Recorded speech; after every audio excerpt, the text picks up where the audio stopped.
Hello नमस्ते, मेरो नाम आशुतोष कर्ण, मेरो घर जनकपुर। म चाहिँ काठमाडौँको कोटेश्वरमा बसिरहेको छु। मैले चाहिँ प्लेसमेन्टबाट जापानको लागि प्रोसेस गरेको थिएँ। मेरो भिसा सक्सेस भयो। मैले प्लेसमेन्ट साथीको थ्रुबाट थाहा पाएको।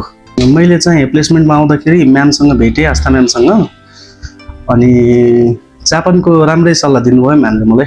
जापानको सबै कुरा बुझिसकेपछि मैले प्रोसेस गरेको। मलाई चाहिँ जुली सेन्से एकदम धेरै मन परायो। मलाई एकदम धेरै राम्रोसँग गाइड गरिदिनु भयो। अरू सेन्सेहरू पनि एकदम फ्रेन्डली हुनुहुन्छ, नबुझेको कुराहरू पनि बुझाइदिनुहुन्छ। जे होस्, मलाई प्लेसमेन्टको एक्सपिरियन्स धेरै नै राम्रो लाग्यो। मैले यहाँबाट डकुमेन्टेसन गर्दा एकदम सजिलो म्यामले मलाई बनाइदिनु भएको थियो। त्यस्तो धेरै केही प्रेसर पनि भएन, एकदम सजिलो बनाइदिनु भयो। मेरो प्लेसमेन्टको जर्नी एकदम फर्स्ट दिनदेखि नै एकदम राम्रो भयो। मैले प्लेसमेन्टबाट धेरै कुराहरू सिकेँ। मेरो चाहिँ भिजा पनि एकदम स्मुथ भयो।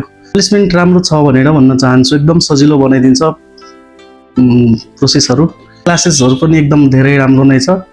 सेन्सेहरू एकदम बेस्ट छ, एकदम सजिलो बनाएर सम्झाइदिनुहुन्छ। राम्रो छ।